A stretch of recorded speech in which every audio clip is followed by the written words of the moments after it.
the long term. And now we've got to take what they've done and create it. And no, you don't do that by burning buildings and knocking out windows. And if you really think about it, when you think about groups that are paid protesters that come in there and do that kind of stuff, it's not typically the people that we think. It's undercover people coming in there, damaging buildings and burning buildings down. It really isn't us anyway. Like they did in Lake and when City. it is us, yes, we need to reap those repercussions for sure. But for the most part, human life, I think we're begging the question. The human life is more valuable than all this stuff. It doesn't mean we get an opportunity to burn. It's not a free go, everybody start burning stuff down. But when you have a human life at stake, how do we get us to value that? And for me, we just fight a different kind of fight now. But I understand where they're coming from. Whether I agree or disagree is not my point. My point is to make sure afterwards that you're fighting on your own turf. And right now, the tide has shifted so hard and so far to the other side in the favor of other people that we really, all the screaming and crying that we do, it is working. Don't get me wrong. But until we have economic empowerment, we're really wasting our time. Well, thank you. Miss Teddy Tashe Payton, you've been the president of Opportunity Zone Black Capitalism Fund. What's your thoughts on that issue? I mean, I definitely agree, and there are certain things that we should consider, and I say we collectively.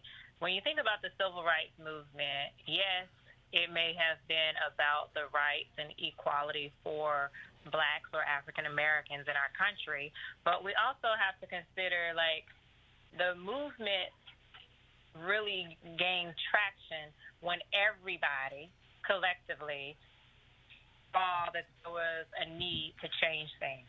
And we're starting to see things that are similar now. Before, when something would happen that was devastating to our community, it would be mostly blacks, mostly African Americans that are marching or that are doing things.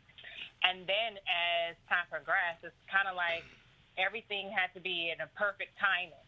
What I mean by that is that COVID has happened. Everybody is basically at the house.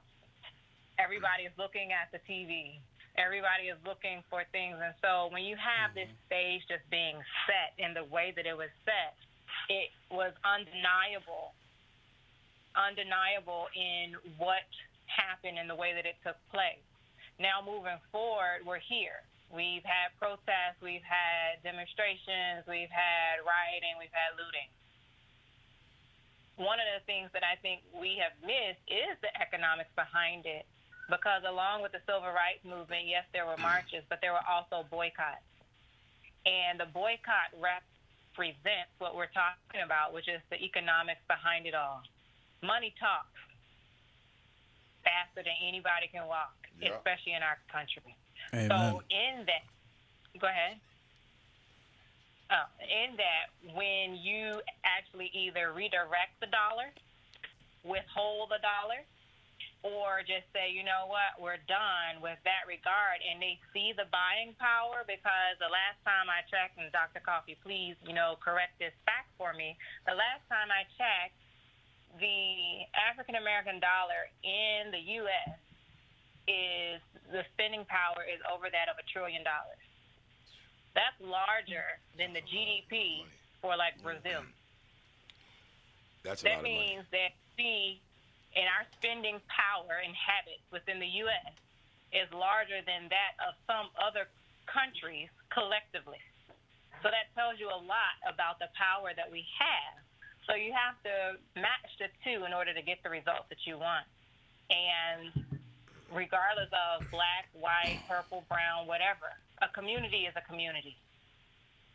And until collectively we're able and ready to work as a community, we're not going to see our school systems the way that we want them to be. We're not going to see healthcare the way that we want it to be, because it's still certain segments that are broken. And what you do for the least of thee, you're doing for the most of thee. I like to explain it like, when you think about buildings, because, of course, I love real estate, and you think about universal design, what happens is when the design was created to have the automatic doors that we love going into and out of the mall, It was really thought of for the person who may need extra assistance because they're in a wheelchair, because they may have some other type of handicap, a physical handicap, or even though it may have been designed for that person, it still helps the person who's fully functional but has some bags in their hand. It still helps the mother that's pushing the stroller or the father that's pushing the stroller or holding his child. So it still helps everybody. But Okay, the target was to help the least of these, and by default, I help everybody else. Okay. So I don't know how or where that's missing, but it is. Okay, thank you. I want to get we got a real capitalist here who's a businessman, an entrepreneur. I want to get his perspective.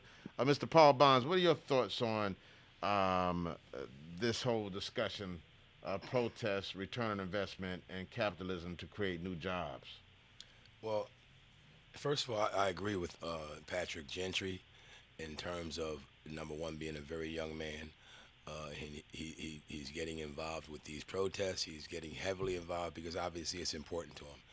We're all starting to see something that we've never seen before, and that's seeing a lot of young people get involved with different things like this, like the protests. I mean, we all look at the protest on TV every day on all the channels, and the majority of the people are who? It's not us. Right. It's young people. Because and it's young people of all walks of life. And what Patrick represents to me is America. Mm-hmm. Patrick's not out there because of the black people are out there because of white people. He's out there because of it's the right thing to do. Exactly. And I think going forward, not going forward, it's going to definitely happen. You're going to see a lot more of this. This is just the beginning. Wow. So Patrick, I applaud you for taking those videos, and hopefully, you can save someone from going to prison by that video. Exactly. You know. As far as the economics is concerned, I mean, I think we're going to start seeing a lot more young people getting involved with wanting to become entrepreneurs. Mm-hmm. I speak to a lot of young people like Patrick, and I have two sons that's Patrick's age, so I understand what it's like to be number one black, what it's like to be young, what it's like to be profiled, whether you're driving a vehicle, or, but we've all been through that because we're all black. But my thing is this. I think if we as older men spend more time with young people like Patrick and educating them on how to become entrepreneurs, what I think more young black people need to start doing is start thinking in an entrepreneurship frame of mind. And I think if we deliver that message to them and we give them the training, the education, the motivation, I think you'll see a lot more black, billionaires, if you want to call it that. I mean, even if not billionaires, millionaires, or like Jimmy always say, even thousandaires, And I think we have a responsibility as successful black men to teach these guys, Otherwise, nothing's going to change in our community. Nothing's going to change whatsoever. I agree 1,000% with everything he said. Can you imagine if every major city in America had a Black Wall Street? Exactly. Can you imagine that? Exactly. Can you imagine that? Sure. It'd be a beautiful thing. Yep. It would be a beautiful thing. That's the way I look at it. Like I've been in a bit of controversy this week because I've been calling out a lot of racist people. Mm-hmm. I got put I'm in Facebook jail right now. I'm using my friend Mercedes' phone just to do this live right now. Yeah. I'm in Facebook jail for 30 days for calling out a whole plethora of racists on social media, all the way from Ventnor, all the way from Brigantine, even from obviously EHT, no disrespect. You know what I mean? Yeah. And a lot of them I have put out of business. Really? Yes, my platform literally has helped put a lot of these people out of jobs on that unemployment line right next to us, and a lot of their business went bye-bye. Now imagine, instead of burning down those businesses, why don't you call them out on their racism, expose their companies, shut them down, and use that vacant space so us as African Americans can use that space to own and run our own businesses instead of burning down capital. It makes no sense to me. It's an opportunity for exactly. us. We have to look at it as an opportunity versus exactly. So that's why I'm strongly against burning down property and stuff like that, because I'd rather use that joint and make it into a recording studio for young people instead of going out selling drugs and stuff like that. Sure. I know a couple people in Atlantic City that can spit. I know a couple people that can make beats. You know what I'm saying? Instead of them being out in the streets, they could be in the studio, making money selling music. Instead of selling rocks, instead of selling all this stuff, you know what I mean? Yeah, question for you, Patrick. With you being a DJ, you probably run into a whole lot of young people. A lot. You probably run into a whole lot of young people with a lot of talent. I do. And would it be safe to say that maybe a lot of let's say somebody like you that's a DJ, the fact that you do run into a lot of people, you think by sending that message to them and talking about what you just said to us about, okay, well, instead of burning the building down, I just put these people out of business because of their racial antics. Wouldn't it benefit our community if you started to spread that word a little bit more to Absolutely. Obviously young Yes. youth? I think we have a caller just called in, Steph. Okay, we have a caller calling in for something. Okay. So we're going to respect our callers. And for anybody out there, the number for WEHA is 609-641-8870.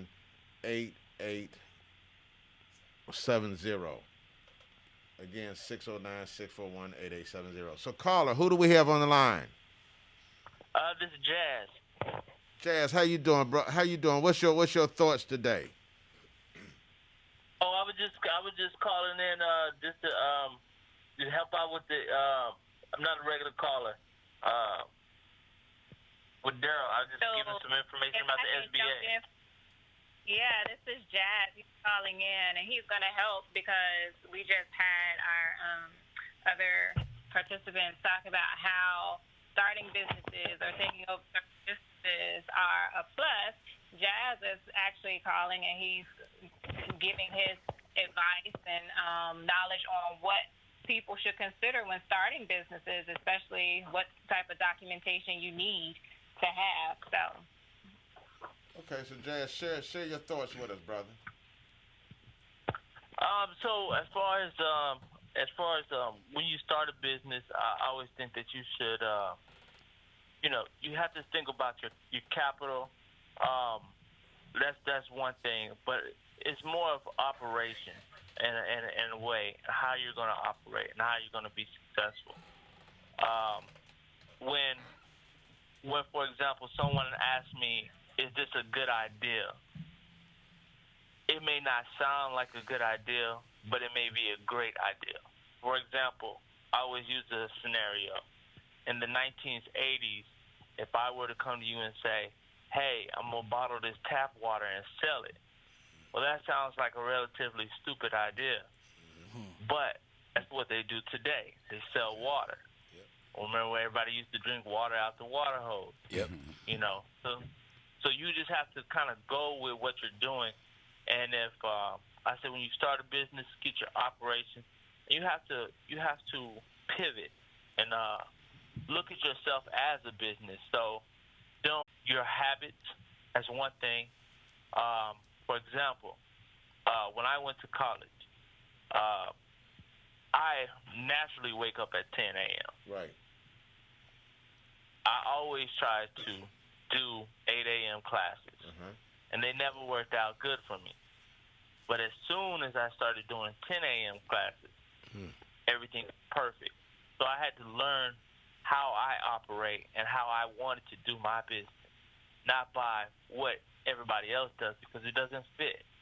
And if you look at some of the greatest business people, they kind of go with what they know, and always reevaluate yourself. So that's the thing, if you set a quarterly goal or 1 month goal, look at it and look back, study the history of what you've done to predict your future, and try to make little changes as you go.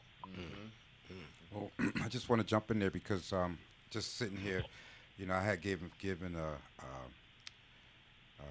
message right when we're in the middle of this COVID, and this COVID, in my opinion, has forced a lot of us to begin to start thinking outside the box. I've always been one to encourage, especially particularly African Americans, to focus on going in business for themselves. There's nothing wrong with having a job, even if you have a business and a job. There's nothing wrong with that, but you can't leave your job to your family. You can't build wealth just by having a job. So generational wealth, I should say, or residual income by having a job. So I agree 100%, and I also agree that you do have to begin to become unorthodox in your thinking when it comes to business. Because just like he mentioned about the water, people always think that you got to take a step-by-step approach into business, but you kind of got to go with what works for you. Right. That's correct.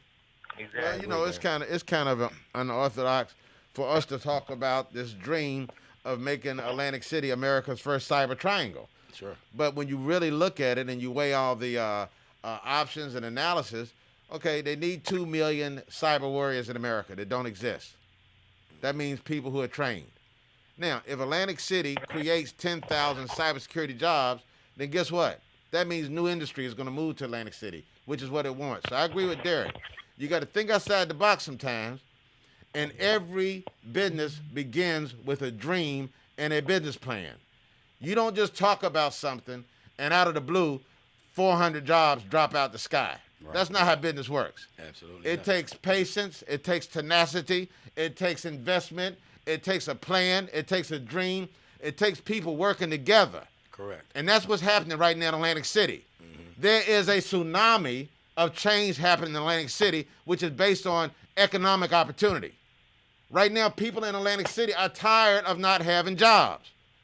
People in Atlantic City are tired of just working for the casinos. Yep. Young people like you, brother, they don't even want to work for the casinos. Exactly. So why not create a new economic paradigm in Atlantic City next to the ocean, where you can go to work in the daytime and in the afternoon you can go to the beach. Exactly. Okay? Sure. Let's take this opportunity from COVID-19 to Black Lives Matter, to All Lives Matter, to everything that's going on in our world right now that's crazy, and let's make sense of it in Atlantic City. Let's bring the people of Atlantic City together and show the rest of America and show the rest of the world how resilient America really is. Absolutely. Today at a press conference, Derek and I, we asked the president to match $5 billion that we're going to raise in private money. Teddy Taché is going to work with Paul Bonds and work with Daryl Cavett to raise $5 billion in private investment. Now, all we ask the president for is, please, Mr. President, match that $5 billion with $5 billion in public assistance, public disaster recovery money, and let us take that $10 billion and help out 20 different cities that have been impacted from Black Lives Matters and COVID. Sure. Okay, let's get young brothers like you to work with us so that you can get paid some money while we're working on these deals. Yep. Okay? And you could keep your mission in front of you, your civil rights mission, but you could do more for your civil rights mission if you got some money in your bank so you could pay for posters, pay for T-shirts, pay for the movement. Because it ain't free. Ain't nothing in life free. Absolutely. That's spoken like a leader. I don't know who I'm talking to. Is that Mr. Whitehead on the other end? Yeah, that was him. Yeah, I think he had an epiphany just now. An epiphany just now. Yeah. Paul Bond come to town and he gets into fired. it. I don't know what to Jimmy, do next. He gets into it. Yeah, hey, that's some good stuff, Jimmy. I think when you reach a point, you know, and you start to get fed up, this is the energy that comes out of you. That's you know, right. and especially when you have someone like Jimmy that has the answer or that has the background to deal with this. Because Jimmy, I remember you telling us a story about how you went out to L.A. and you did the rebuild L.A. You want to tell us a little bit about that? Yeah, so there was when they had the riots in 98, I think it was 98, no, 92 or something like that. So they had the riots in Los Angeles after the Rodney King decision, and it was burned up, the city. So I got a call in from Ambassador Sig Rogers to meet with him and the president about what can we do to help Los Angeles. So I told the White House folks, I said, listen, you got to put some money in the community. You know, at the end of the day, I don't care what goes on, you need some investment. They said, well, where are we going to get some money at? And I said, look, over at the Department of Energy, they got this special account called a Petroleum Price and Violation Escrow Account, and it was $2 billion of cash sitting in there. It's not taxpayers' dollars. So I told the president, I said, let me have some of that money to rebuild L.A. with. And he said, well, how much of that money you think you need? I said, well, you got $2 billion in there. Why don't you let me play with $1 billion? And then the chief of staff said, oh, we can't give him $1 billion, Mr. President. But in 2 days, they gave me $250 million to invest in the community, and that's what I really wanted.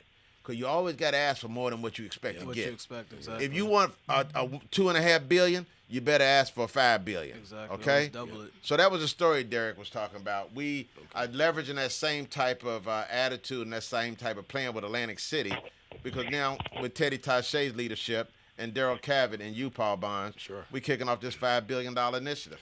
Absolutely. It's all about putting Atlantic City back to work. That's what this is all about. That's why I came 2,800 miles to do my part.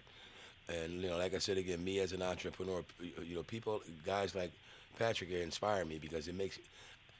I would like. I want to take my education, take what I was taught, and take what I've been doing all these years and making money. And I want to teach young guys like Patrick. I want to teach these guys how they can. I'm not saying that you sell drugs or anything, Patrick. Mm-hmm. No, I don't. But I know you guys. I know you're a good kid. I can tell. But I want to take these guys. I want to take these guys. To me, like someone out there selling drugs, these are salespeople. I've been in sales for many, many years, and I think that if I go into the communities, primarily here in Atlantic City, because this is where my whole dream started at, but we're working with Jimmy for the last 2 years. If I go into these communities and having Jimmy as mayor, all right, and snatch up all these guys out there that's selling drugs, because most of them that are selling drugs, most of them don't want to sell drugs. They do it because they're regular people like we are, Patrick. They got families to feed, children, they have bills to pay, so they do what they got to do. But if I look at the benefit, if I take my time and I go into these communities and I grab a bunch of these guys and I educate them and give them the training they need, they can succeed as very, very successful entrepreneurs, just like somebody did to me many, many years ago. And that's all it is.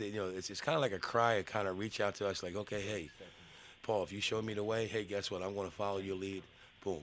It makes me feel good to know that I took somebody from selling drugs to having their own business. I've had several businesses myself. I want to just show everybody else how it's done. I want to show some of these young black people in these communities. But like I said again, Atlantic City, once Jimmy becomes mayor, and I say that with a lot of confidence, because I know he's going to become mayor. People become the mayor. The residents of Atlantic City, they're just sick and tired. I've been watching it for 30 years. They are sick and tired of the same old politics, the same old people making the same old promises. All they want is your vote. Once they get your vote, then all of a sudden they forget about you. They switch up. Let me ask you this. We're going to take 15 minutes for the cause.